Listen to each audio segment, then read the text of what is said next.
अच्छा सुनो, सब्सक्राइब करते वक्त ना घंटी बजा देना ताकि जब मैं ऑनलाइन आऊँ तो तुम्हारे फोन की भी नमस्कार दोस्तों, स्वागत है आप सभी का हमारे YouTube चैनल पर। तो आज हम बात करेंगे डीएलएड एग्ज़ाम 2025 लेटेस्ट अपडेट के बारे में। तो आज हमारी तारीख हो चुकी है 11 मार्च 2025। तो आज की हम ब्रेकिंग न्यूज़ इस वीडियो में देखेंगे और बात करेंगे फर्स्ट, सेकेंड, थर्ड और fourth semester date sheet 2025 latest update के बारे में। रिजल्ट के लिए दोस्तों वेबसाइट आपको पता है सिर्फ dledresult.com। जी हाँ, पूरी अपडेट हम आपके सामने रखेंगे। एग्जाम की डेट लगभग क्लियर है। जी हाँ, अब पेपर आपका अप्रैल में जा सकता है। जी हाँ, ये देखिए, ये थोड़ा सा अलग हो रहा है क्योंकि अभी कुछ दिन पहले एक नोटिस आई थी जहाँ पर परीक्षा केंद्र को कौन कौन से मतलब परीक्षा केंद्र बनेंगे उस पर बात हो रही थी।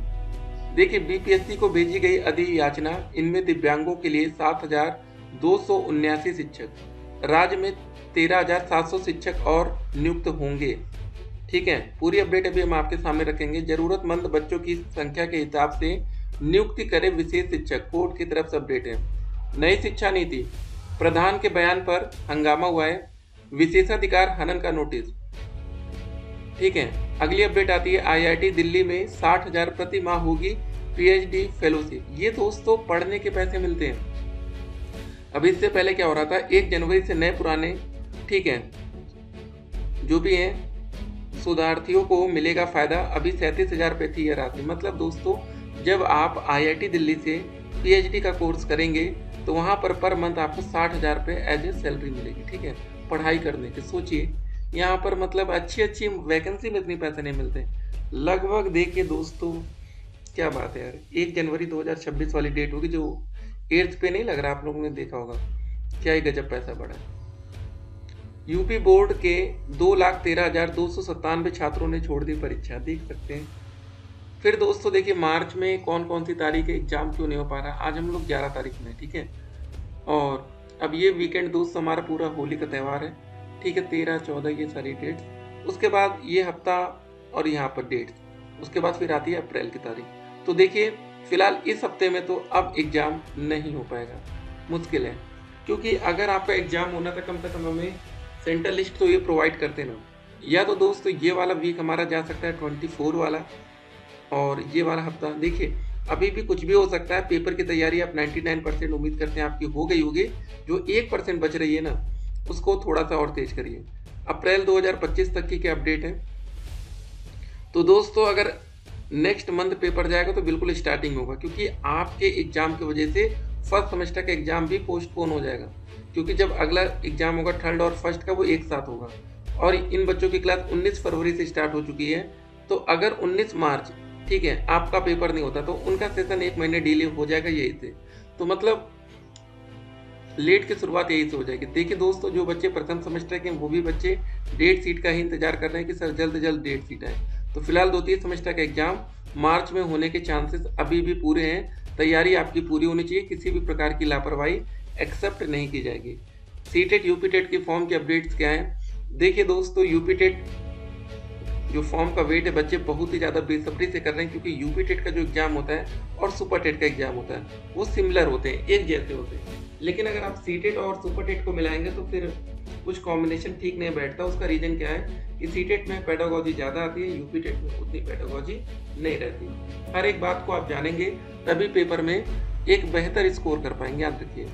बहुत से बच्चे कहते हैं सर जी हमारे उतने अच्छे नंबर नहीं है। उसका रीजन क्या है, आप आधी जानकारी रखते हैं। सीटेट एग्जाम एज ए मजबूरी आप दे के पास कर लीजिए, ठीक है। सीटेट से ये फायदा होगा, अदर स्टेट की वैकेंसी में आपको फायदा होगा। कोई वैकेंसी केवीएस की आती, सेंट्रल की आती तो फायदा होगा। लेकिन यहाँ पर बहुत से ऐसे बच्चे हैं जो यूपी में ही नौकरी चाहते हैं।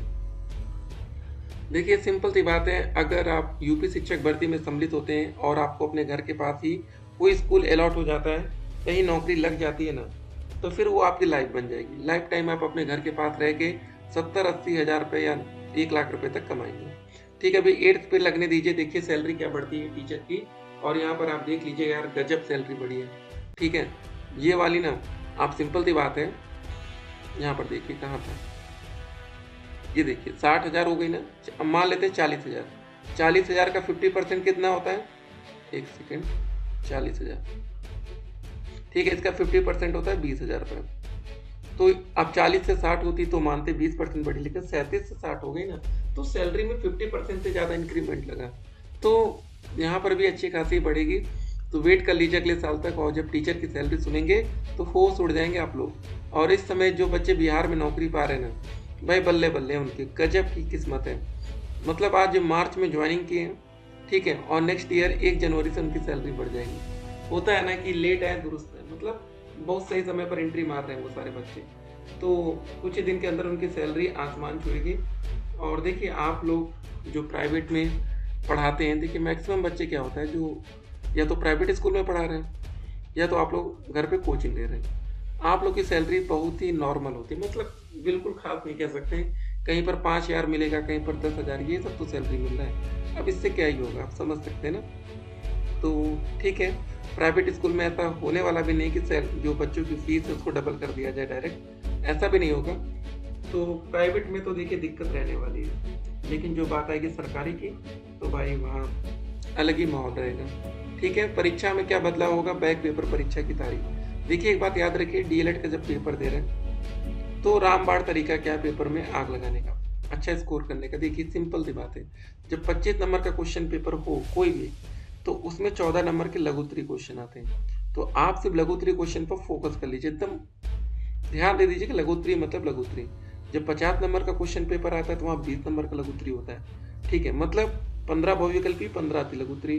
तो इसका मतलब है कि 50 नंबर वाले क्वेश्चन पेपर में लघुत्तरी को ज़्यादा नहीं वो दिया जाता, लेकिन 25 वाले में लघुत्तरी की, ठीक है, क्वेश्चन ज़्यादा नंबर के रहते हैं लगभग ओवरऑल देखा जाए तो लघुत्तरी पर अगर आप कंसंट्रेट करेंगे तो पेपर में अच्छा स्कोर कर सकते हैं। और एक बात और, कभी भी 1 नंबर का जो क्वेश्चन है आप उसके बारे में जानकारी ज़्यादा रखते हैं तो इसका मतलब नहीं कि 1 पेज भर देंगे पागलों की तरह, बिल्कुल नहीं। जितना पूछा जाए उतना लिखेंगे। 2 नंबर के क्वेश्चन में थोड़ा सा ज़्यादा लिखेंगे चलेगा, लेकिन कभी 1 नंबर के क्वेश्चन में ज़्यादा नहीं लिखना है। इसको भी आज गार्ड बांध लीजिएगा। 1 नंबर के क्वेश्चन में उतना ही लिखिए जितनी ज़रूरत हो। ठीक है, टीचर को इम्प्रेस करने के चक्कर में 2 पेज भर डाला, पता चले 1 घंटे का पेपर है, आधा समय आपने घर पर बात करते हैं, मिलेगा 1 ही नंबर। ये सारी बातें आपको पता होनी चाहिए। कभी कभी बच्चे गलती क्या करते हैं पता है, अब जैसे बहुविकल्पी क्वेश्चन आता है, कुछ बच्चे डायरेक्टली आंसर लिखते हैं, आंसर 1 आंसर 2 करके जैसे भी, और कुछ बच्चे उसी का क्वेश्चन उतारेंगे फिर उसके नीचे आंसर लिखेंगे। भाई क्वेश्चन क्यों उतारो, टीचर के पास क्वेश्चन है, आपको सिर्फ उत्तर देना है। जितना पूछा जाए उतना ही करिए, सिंपल सी बात याद रखिए। ज्यादा करने से टीचर कभी इम्प्रेस नहीं होते। 1 नंबर का क्वेश्चन है, 1 ही मिलेगा, चाहे जितना लिख दीजिए। ठीक है, और बहुविकल्पी में गलत है तो सीधे 0 हो जाएगा, सही है तो पूरा 1 होगा। बहुविकल्पी में आधा नंबर देने की प्रथा नहीं है, आधा नंबर दे दें इतना नंबर नहीं, या तो पूरा या तो 0। ठीक है, इन सब बातों का ध्यान रखकर पेपर में आएंगे। बहुविकल्पी है, अति लघुत्तरी में ज्यादा स्मार्ट नहीं बनना है, जितना पूछा जाए लिख दीजिए, नहीं आता 0 नंबर। लघुत्तरी में कुछ आप इधर उधर देख सकते हैं। ठीक है, फिर मिलते हैं, स्टे कनेक्टेड।